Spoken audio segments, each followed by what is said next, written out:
Good morning students. आप सब 11th class से अब 12th क्लास में आ गए हैं। इसके लिए आपको बहुत बहुत बधाई, ए लॉट्स ऑफ कंग्रेचुलेशन। अब जब आप 12th में आए हैं और हम लोग शुरू कर रहे हैं 12th की टॉपिक बायोलॉजी की, तो स्टार्ट करने से पहले हम लोग कुछ बातें समझ लेते हैं। क्लास 12th में बहुत सारी कंसेप्ट इस्तेमाल हो सकते हैं, बहुत सारी बातें हमें 11th की मेमोराइज करनी पड़ सकती है। और जब आप 10th से 11th में आए थे तो 10th के सिलेबस और 11th के सिलेबस के बीच एक बहुत बड़ा गैप है, आपने महसूस किया भी है, और उसके वजह से आपको मेहनत भी ज़्यादा करनी पड़ी होगी। ऑफ कोर्स जब सिलेबस ज़्यादा है तो मेहनत जो ज़्यादा करनी पड़ती है, लेकिन 11th पढ़े हुए भी आपके काफ़ी समय हो गए और उस समय इतनी बर्डन नहीं रहती कि बोर्ड एग्ज़ाम देना है, और टाइम भी काफ़ी हो जाता है। तो बहुत सारे जगह पर ऐसे होंगे जहाँ पर जो आप 11th में पढ़े हो वो कंसेप्ट या वो बातें आपको याद रखनी पड़ सकती है या उसको मेमोराइज करनी पड़ेगी, ताकि आप 12th के सिलेबस को अच्छे से समझें। मेरी कोशिश रहेगी कि अगर 11th का कोई चीज़ 12th में जरूरी आ रहा है तो हम उसे उस हद तक जरूर डिस्कस करने की कोशिश करेंगे कि आपको 12th समझने में या जो प्रेजेंट हम पढ़ा रहे हैं उसे समझने में कोई प्रॉब्लम ना हो। लेकिन फिर भी हो सकता है कि उसमें कोई, हर बच्चे का अपनी अपनी प्रॉब्लम होती है, तो हो सकता है किसी बच्चे को कोई पर्टिकुलर चीज़ हो 11th का या कोई और चीज़ में डाउट हो जो उनको कंफ्यूज करा रहा होगा या समझने में प्रॉब्लम आ रही होगी, जिसके वजह से तो मेरी आपसे रिक्वेस्ट है कि वीडियो के नीचे कमेंट बॉक्स में आप अपने जो एडवाइस हैं, आपको अगर किसी और तरह से कोई बातें समझनी है तो आप वो ज़रूर दें। और आपके अगर कोई सवाल होते हैं या कोई पोर्शन जो आप मिस कर रहे हैं जिसके वजह से प्रेजेंटली आपको समझ में प्रॉब्लम हो रही है, तो आप कमेंट बॉक्स में वो सवाल लिख दें। फिर आप सब जो सवाल लिखेंगे उन क्वेश्चंस को कलेक्ट करके उसकी एक लेक्चर उस पर रखेंगे और उनमें आपके नाम के साथ हम वो आपके सवाल की जिक्र करेंगे, आपके क्वेश्चंस का डिस्कशन करेंगे, ताकि आपके ये क्वेरी सॉल्व हो जाए। तो स्टूडेंट, मेरी पूरी कोशिश रहेगी कि आपको समझने में कोई परेशानी ना हो, लेकिन फिर भी अगर ऐसी कहीं किसी बच्चे को भी 1% या किसी भी पॉइंट पर ऐसी प्रॉब्लम हो तो प्लीज़ आप कमेंट बॉक्स में अपने सवाल लिख दीजिएगा, या फिर आप बलूनी क्लासेस के देहरादून ऑफिस के नंबर पर फ़ोन कर हमसे बात कर सकते हैं। अगर कोई डाउट होती है तो हम आपको वो डाउट क्लियर कराने की पूरी कोशिश करेंगे। आपको कोई समस्या ना हो, ये हमारी पूरी कोशिश रहेगी, ईमानदारी से हम कोशिश करेंगे। हमारी ये जो पहली टॉपिक है क्लास 12th की बायोलॉजी में, यह है रिप्रोडक्शन इन ऑर्गेनिजम्स। तो आइए हम बात शुरू करते हैं रिप्रोडक्शन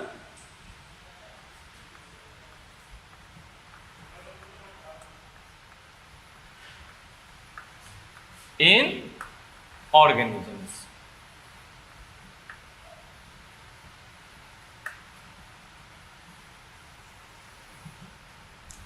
स्टूडेंट्स, रिप्रोडक्शन का मतलब हम सभी लोग जानते भी हैं, और चूंकि हमें शुरू करना है तो हम एक बार फिर से डिस्कस करते हैं। देखिए,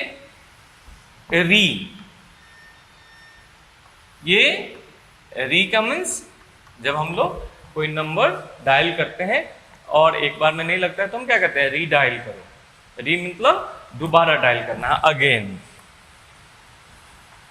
और ये है प्रोडक्शन। सो रिप्रोडक्शन का मतलब क्या हो गया? Again production. स्टूडेंट, ये रिप्रोडक्शन लिविंग बीइंग का एक बहुत इंपॉर्टेंट कैरेक्टर है, बहुत इंपॉर्टेंट कैरेक्टर। क्या है? रिप्रोडक्शन वो मैकेनिज्म है, वो प्रोसेस है जिसमें हर लिविंग बीइंग अपने ही जैसा नया लिविंग बीइंग प्रोड्यूस करता है, यानी यंग वन प्रोड्यूस करता है अपने ही जैसा। जैसे आम से आम बनते हैं, हाथी का बच्चा हाथी होता है, बंदर का बच्चा बंदर ही होता है। हम इंसान इसलिए हैं क्योंकि हमारे पेरेंट्स इंसान हैं। सो reproduction is the process in which living beings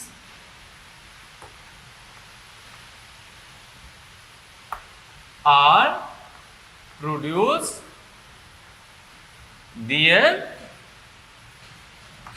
own kinds.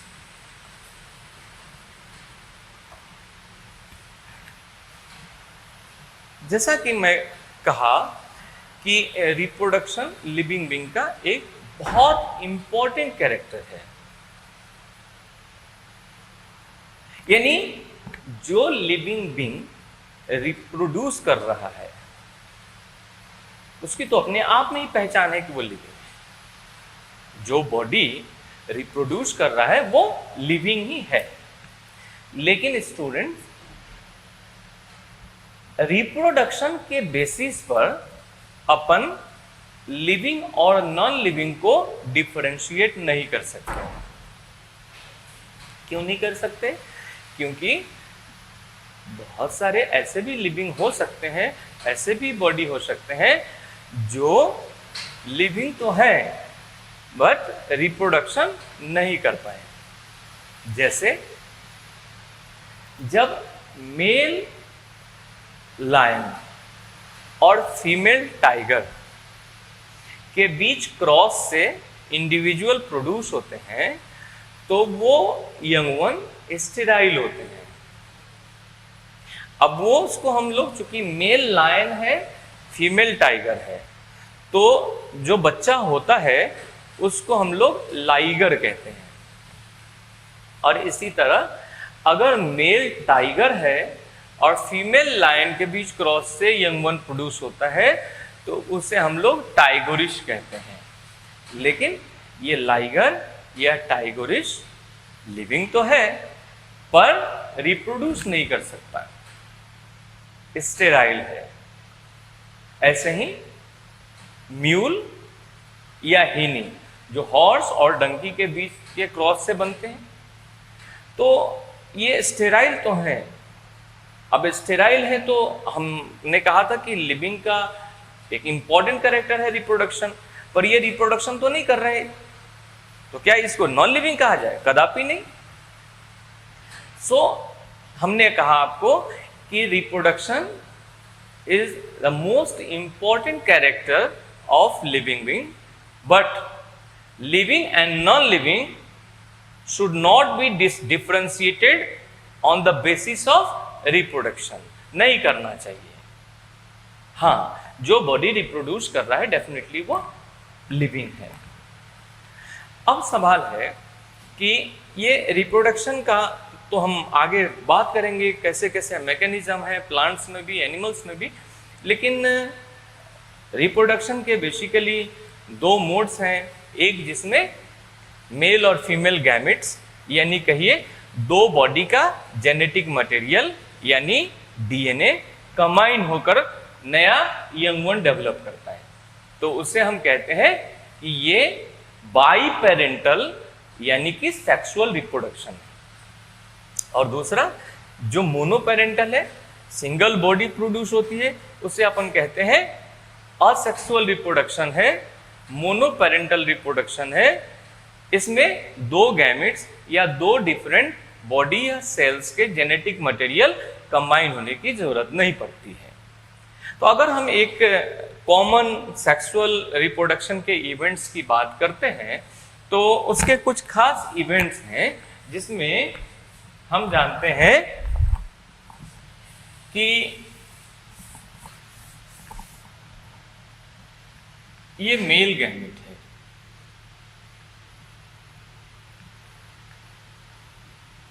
Male gamete को एनिमल के केस में हम क्या कहते हैं? स्पर्म। और 11th क्लास में हम लोगों ने सेल डिवीजन पढ़ा है, वहां पर माइटोसिस भी पढ़ा है और मियोसिस भी पढ़ा है, जिसमें मियोसिस को अपन क्या कहते हैं? Reductional division. इसलिए कहते हैं ना क्योंकि उसमें जो डॉटर सेल बनती है उसमें क्रोमोसोम का नंबर मदर सेल की आधी हो जाती है। अब आधी होने के पीछे का मतलब क्या है? इसे हम यूं समझें कि नॉर्मली हम यूकैरियोट्स में क्रोमोसोम पेयर में है। अब पेयर में है तो एक जैसा दो है, इस पेयर क्रोमोसोम को अपन होमोलोगस क्रोमोसोम कहते हैं। ऐसा ही दो, ऐसे भी दो, ऐसे दो हैं। जब मियोसिस होती है, अब ये पेयर में है तो इसको डिप्लॉइड स्टेट कहते हैं, इसको रिप्रेजेंट करते हैं 2n से। जैसे हम लोग इंसान में बात करें तो हम कहते हैं इन ह्यूमन बोलते हैं 2n = 46 है, यानी 23 पेयर्स क्रोमोसोम्स हैं। अब जब इसमें मियोसिस होता है तो याद कीजिए मियोसिस के दो phase, meiosis first and meiosis second. Meiosis first जो फेज है रियल में उसी स्टेज में जो एक मदर सेल से दो डॉटर सेल बनती है उसमें क्रोमोसोम हाफ हो जाती है। कैसे? ये एक साथ दो है, अब ये एक एक सेट अलग अलग सेल में चली जाती है, तो अब एक जैसा सिंगल ही रहा, पेयर में तो नहीं रहा। तो इसको हम बोलते हैं कि ये एन सेट है, मींस हैप्लॉइड सेट है, और नंबर क्या हो जाएगा? हाफ। लेकिन टाइप्स ऑफ क्रोमोसोम उतने ही रहेंगे। देखिए पेयर में था तब भी क्रोमोसोम का टाइप 1 टाइप 2 3 4 5, और ये अलग हो गया तो भी टाइप्स ऑफ क्रोमोसोम तो वही रहे, लेकिन नंबर क्या हो गया? हाफ। सो मियोसिस फर्स्ट में ये होता है, और इसलिए meiosis first is actually reductional phase of meiosis. तो इस जो गैमेट का फॉर्मेशन होता है, ये जो गोनेड्स हैं, जो प्राइमरी सेक्स ऑर्गन है मेल का टेस्टिस एंड फीमेल में ओवरीज, उसमें जो जर्मिनल सेल्स हैं, जो गैमेट फॉर्मिंग सेल्स हैं, उनमें मियोसिस से होता है। अब वो फेजेज कैसे होते हैं हम आगे बात करेंगे, लेकिन मियोसिस से होता है इसलिए जो स्पर्म है ये कैसी हो जाएगी? ये हैप्लॉइड, इसमें क्रोमोसोम का नंबर हाफ हो जाएंगे। अगर हम इंसान के लिए लिए तो 2n = 46 है, तो इंसान के स्पर्म में क्या हो जाएगा? n = 23 हो जाएंगे। इसी तरह फीमेल गैमेट को हम क्या कहेंगे? ओवम। तो फीमेल गैमेट में इसे हम कहते हैं ओवम, है ना, एग, और ये भी हैप्लॉइड है, यानी इसमें भी n = कितना? 23। अब ये मेल गैमेट और एक फीमेल गैमेट के फ्यूजन से फिर से एक सेल स्टेज बनती है, जिसे अपन कहते हैं जाइगोट।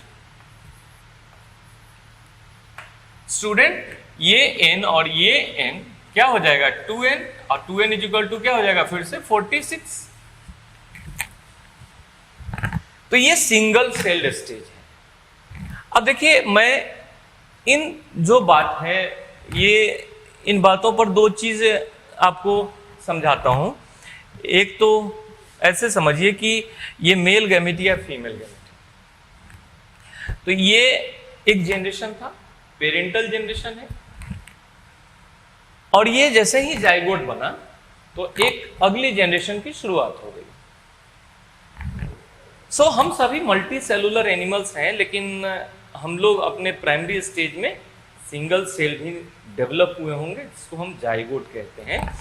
तो इस जनरेशन से इस जनरेशन में लाइफ आ रही है। अगर हमारे से ये सवाल पूछा जाए कि life is passes from one generation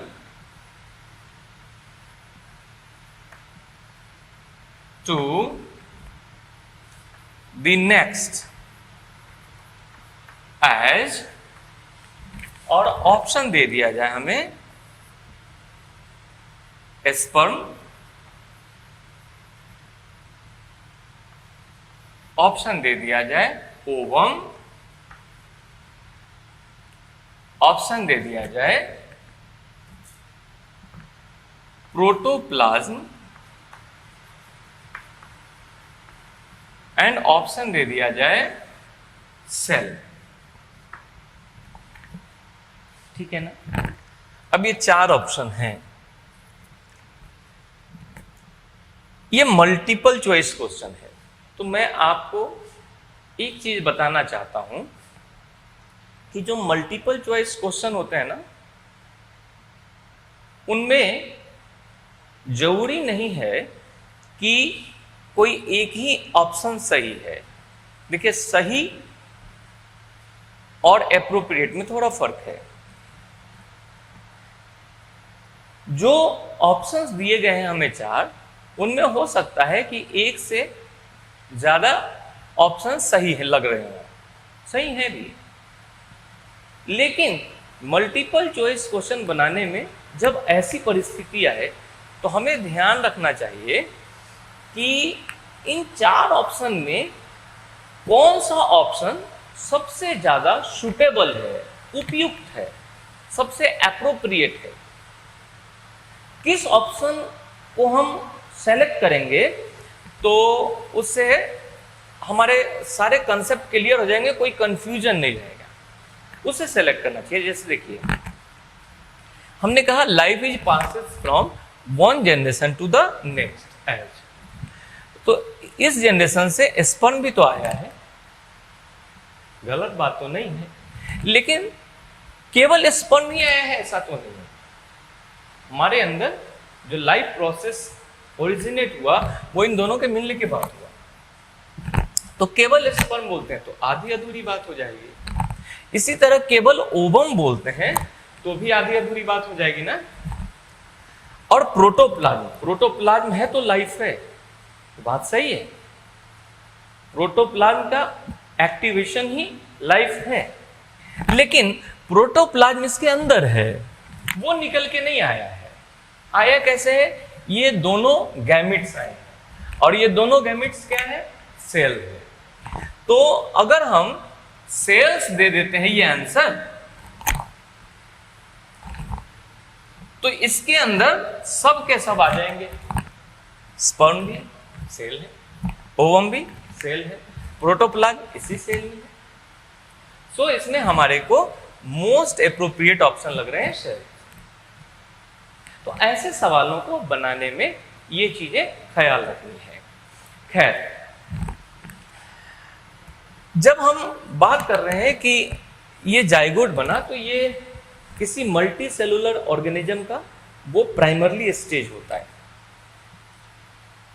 तो कितने सेल का है ये? एक सेल का ना।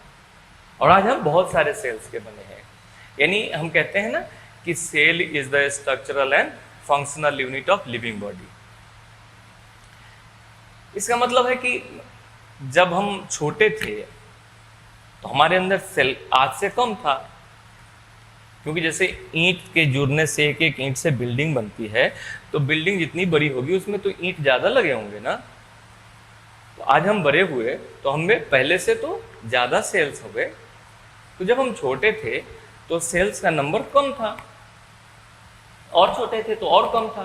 तो इस तरह से अगर हमसे कहा जाए कि तुम अपने पीछे को समझो, तो तुम छोटे हो थे और छोटे थे और छोटे थे, तब तुम्हारे बॉडी में सेल का नंबर कम होता चला जाएगा। और ऐसे अगर पहुंचो, यानी कि सवाल ये हो कि if you go back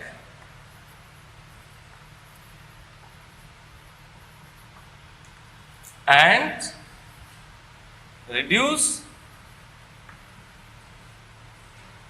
number of your body cells, then you will finally end up at single celled stage.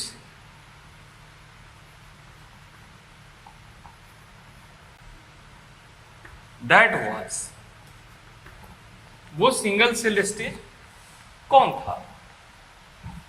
Option है स्पर्म, ऑप्शन है ovum, zygote, and D option हम एक और दे देते हैं, मोरूला। तो मोरूला के बारे में बताऊं कि ये जाइगोट में डिवीजन होता है तब शुरुआत के 8 सेल स्टेज और बाद के 16 to 32 सेल स्टेज का जो फॉर्म बनता है उसे हम मोरूला कहते हैं। सो वो तो होगा ही नहीं, वो तो सिंगल सेल हुआ नहीं।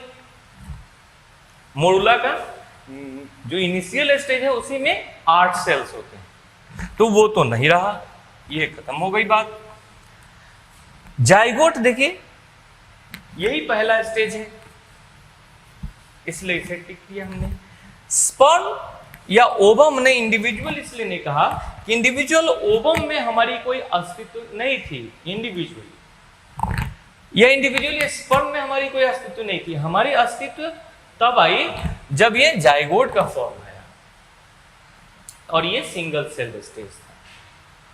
सो ऐसे सिचुएशन में ये क्या हो गई, जाइगोट आंसर हो गया।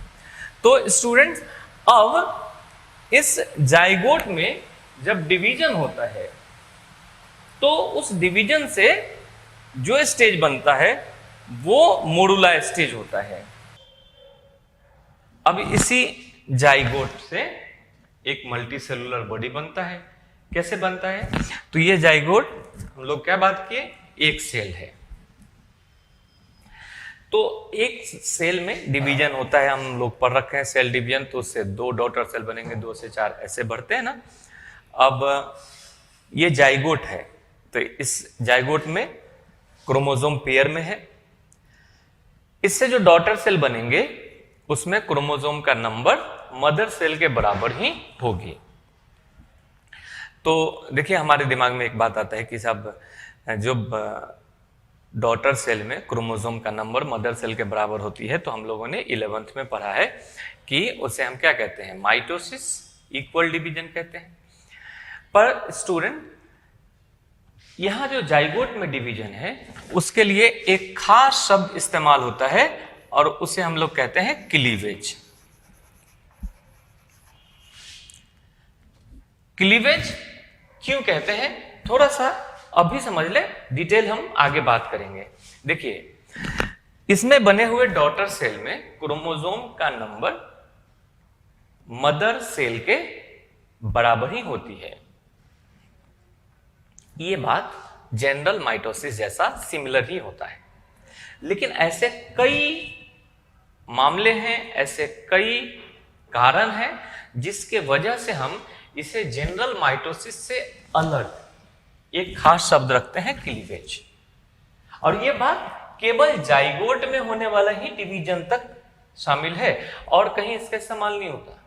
क्लीवेज वर्ड सिर्फ जाइगोट में होने वाले डिवीजन के लिए इस्तेमाल करते हैं, जिसमें बने हुए डॉटर सेल में क्रोमोसोम का नंबर मदर सेल के बराबर होती है, जैसा जनरल माइटोसिस में होती है। लेकिन ऐसे कई मामले हैं जिसमें ये जनरल माइटोसिस से डिफरेंट है, जिस पर हम आगे डिटेल से बात करेंगे। और ये क्लीवेज हम तब तक बोलते हैं जब तक कि इस जाइगोट से मोरुला स्टेज ना बन जाए। इससे क्या ना बन जाए? Morula stage. मोरुला स्टेज इसलिए इसको कहते हैं क्योंकि इसमें जो डॉटर सेल्स होते हैं ना, उनका मलबेरी का जो फ्लोरेसेंस पढ़े, मलबेरी का इन्फ्लोरेसेंस टॉपिक में पढ़े होंगे, तो उसके शेप के जैसे अरेंजमेंट रहता है सेल्स का। और जब ये अपना प्राइमरली शेप लेता है, यानी इनिशियल स्टेज जो मोरुला का होता है, उसमें 8 यानी टोटल 8 सेल्स होते हैं, और लास्ट में वो 8 से 16 एंड देन 32 सेल स्टेज है। तो वो तब तक का स्टेज को हम लोग मोरुला कहते हैं। और मोरुला जब डेवलप हो गया ना, तब माइटोसिस जो होगा, यानी तब जो सेल डिवीजन होगा वो जनरल माइटोसिस जैसा ही होगा। सो मोरुला के बाद जब डेवलपमेंट होता है आगे, तो उस डेवलपमेंट को हम कहते हैं ब्लास्टुला, ब्लास्टुलेशन। और ये ब्लास्टुलेशन से जो स्टेज डेवलप हुआ उसको कहते हैं ब्लास्टुला या ब्लास्टोसिस्ट। आगे हम बात करेंगे, इसी स्टेज में ये एम्ब्रियो का इम्प्लांटेशन होता है, इसी स्टेज में ये यूट्राइन वाल से अटैच होता है। ब्लास्टुला में फर्दर डेवलपमेंट को हम गैस्ट्रुलेशन कहते हैं, और इससे जो स्टेज बना उसको गैस्ट्रुला स्टेज कहेंगे। अब गैस्ट्रुला से ही जर्म लेयर्स डेवलप होते हैं।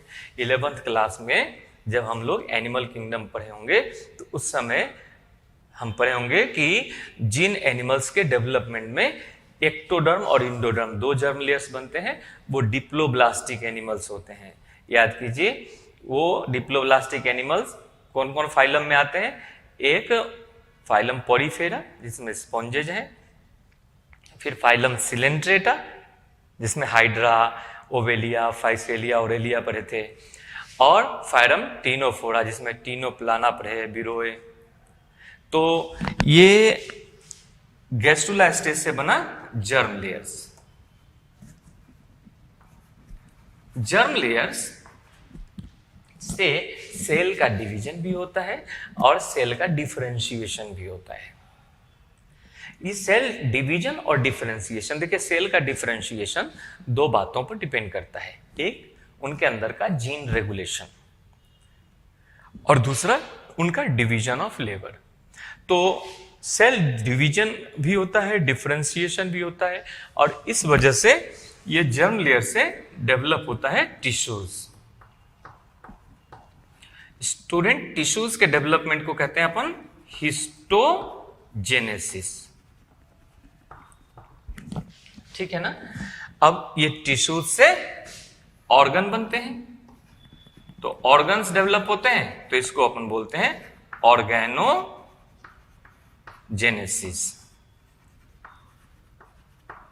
और ऑर्गन से ऑर्गन सिस्टम बन गए हमें।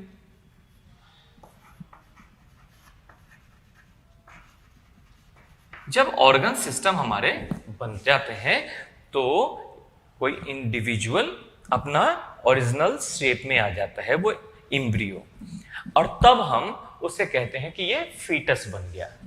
तो शुरुआत का फीटस कब मैच्योर होगा, लेकिन पहली बार जब वो शेप में आ जाएगा तभी वो फीटस कहलाएगा। सो फीटस कहेंगे। अब स्टूडेंट, ये फीटस बनने तक का जो स्टेज रहा, यानी जाइगोट से लेकर और ये फीटस स्टेज तक, इस स्टेज में क्या हुआ? यूनिसेलुलर बॉडी एक कंप्लीट शेप में आ गया, यानी बॉडी का डेवलपमेंट हुआ। तो इसलिए ना इसको हम लोग क्या कहेंगे? डेवलपमेंटल स्टेज, डेवलपमेंटल स्टेज कहेंगे, या इसको एम्ब्रियोनिक स्टेज कहेंगे।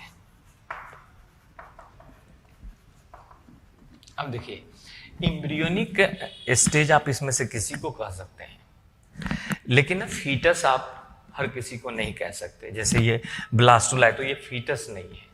फीटस तभी कहेंगे जब वो अपने ओरिजिनल शेप में आ जाएगा, यानी कि जब पूरी डेवलप हो जाएगा। अब फीटस बनने के बाद ही फीटस का कंप्लीट डेवलपमेंट होना, यानी छोटे छोटे हाथ है वो अपना एक नॉर्मल शेप में आ जाना, नॉर्मल साइज का हो जाना, तो उसमें भी वक्त लगता है। और जब वो फीटस मैच्योर हो जाता है, यानी फीटल स्टेज मैच्योर हो जाता है, तब उसका क्या होगा, बर्थ। अब बर्थ के बाद हम जानते हैं ये चाइल्डहुड है। अच्छा, चाइल्डहुड में क्या होता है, बॉडी का ग्रोथ होता है ना, तो इसको हम लोग ग्रोथ स्टेज भी कह सकते हैं।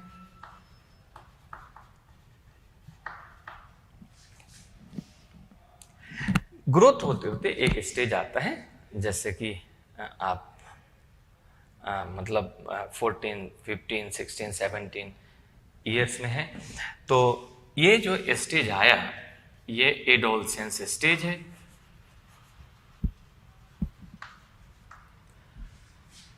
और इसके बाद हमारा एडल्ट स्टेज आ जाता है, एडल्टहुड। एडल्टहुड रिप्रोडक्टिव स्टेज है।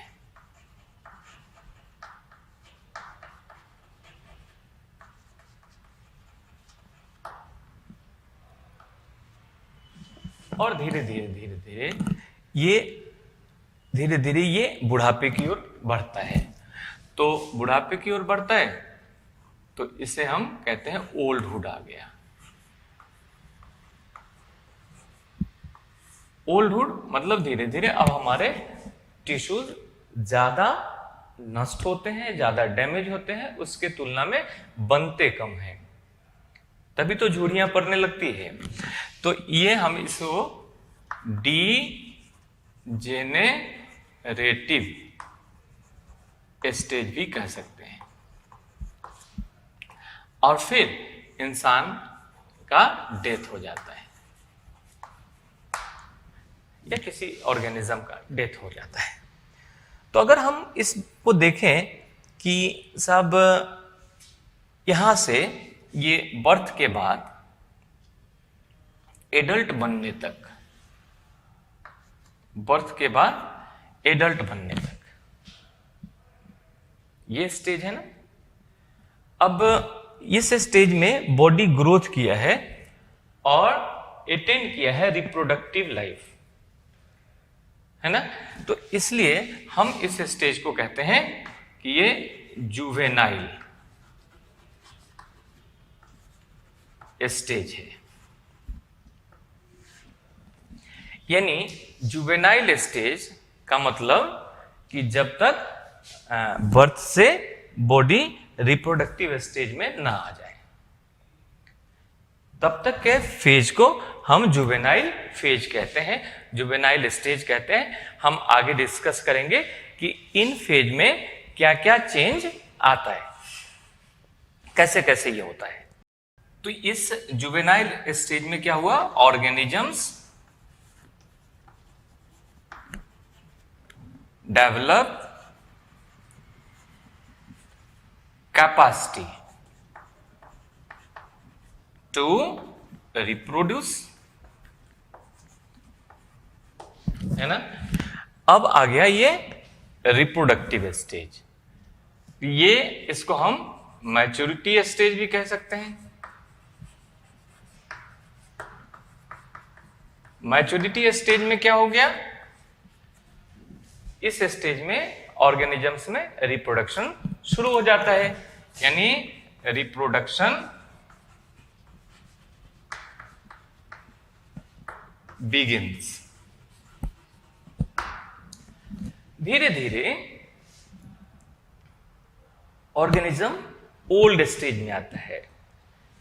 इसमें क्या होता है, धीरे धीरे ग्रेजुअली और बढ़ता ही जाता है समय के साथ। तो हम कह सकते हैं कि ये स्टेज में प्रोग्रेसिव डिटेरियरेशन होता है ऑर्गेनिजम्स का। इस ऐसा होने को कहते हैं हम लोग एजिंग यह इसको कहते हैं सेनेसेंस, मीन्स प्रोग्रेसिव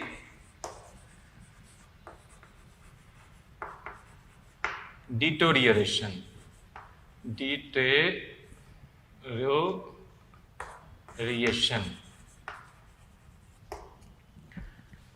और एक समय ऑर्गेनिजम्स का डेथ हो जाता है।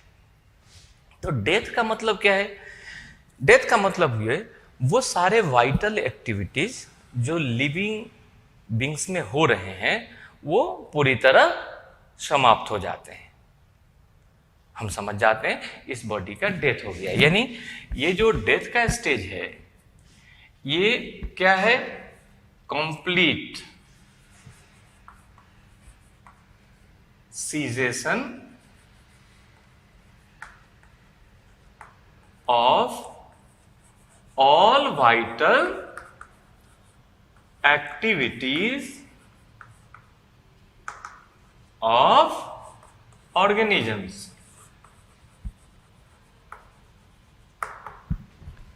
तो आप देखिए कि बर्थ के बाद एक तो ये फेज आया हमारा,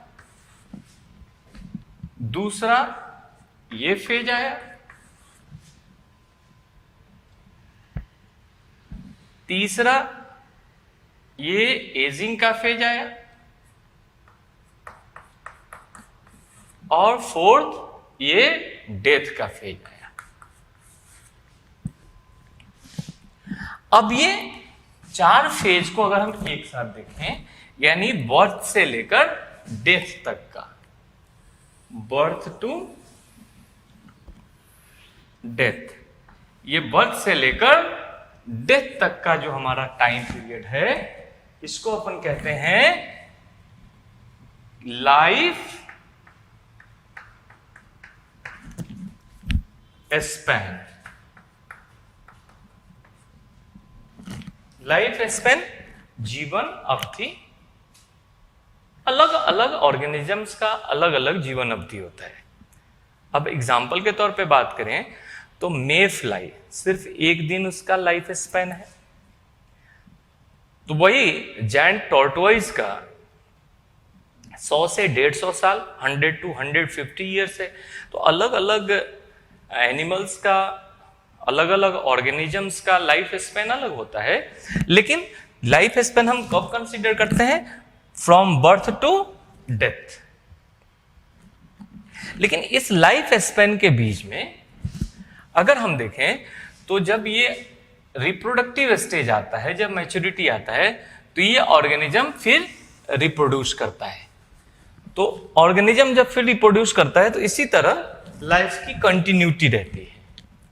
ये कंटिन्यूटी हुआ ना, तो इसको हम कहते हैं life cycle. Life cycle. So आप एक चीज समझ गए होंगे कि जब हम लाइफ साइकिल की बात करते हैं तो वो तब तक ही रहेगा, का स्टेज रहेगा जब तक मैच्योरिटी यानी रिप्रोडक्टिव स्टेज है, जब तक एबिलिटी है रिप्रोडक्शन की। रिप्रोडक्शन की एबिलिटी के बाद का स्टेज यानी ओल्ड स्टेज इस लाइफ साइकिल में इन्वॉल्व नहीं है। जबकि अगर हम लाइफ स्पेन की बात करते हैं तो देखिए लाइफ स्पेन कहां से शुरू किया हमने? बर्थ से ना, बर्थ से डेथ तक। यानी इससे पहले का जो स्टेज था वो क्या था? Developmental stage, embryonic stage. तो एम्ब्रियोनिक स्टेज देखिए लाइफ स्पेन के बाहर है। यानी लाइफ स्पेन में एम्ब्रियोनिक स्टेज को कंसीडर नहीं करते, और लाइफ साइकिल में हम नॉन रिप्रोडक्टिव डिटोरियोरेटिव स्टेज को आउट रखते हैं, यानी ओल्ड स्टेज इसमें इंक्लूड नहीं करते। अब ये सारी इवेंट्स हमारे को इन डिटेल इस टॉपिक में पढ़नी है, और ये इवेंट्स प्लांट्स में कैसे होती है हम उसे भी जानेंगे, एनिमल्स में कैसे होती है उसे भी जानेंगे, और हमें यह भी जानना है कि रिप्रोडक्शन के इंपॉर्टेंस क्या हैं, इसके सिग्निफिकेंसेस क्या है। तो स्टूडेंट्स, अगर मैं फिर एक बार बताता हूं कि किसी भी तरह का कोई डाउट हो तो आप इस वीडियो के नीचे कमेंट बॉक्स में अपने सवाल डाल देंगे, ताकि हम अगले लेक्चर में आपके सवालों को कलेक्ट करके आपके जो भी डाउट्स हैं, आपको दोबारा कोई चीज समझना है या 11th का कोई पोर्शन आप मिस कर रहे हैं जिसके वजह से आपको 12th की बातें समझने में तकलीफ हो रही है, तो आप उन टॉपिक्स को, उन बातों को पर्टिकुलरली अपने कमेंट बॉक्स में डाल दें, ताकि हम उन सारे आपके सवालों को कलेक्ट करके उसकी एक वीडियो लेक्चर बनाकर आपको हम रिलीज करें, आपको पता चल जाए, आपके डाउट क्लियर हो जाए और आपका 12th सही चले, आपको कहीं कोई प्रॉब्लम ना हो।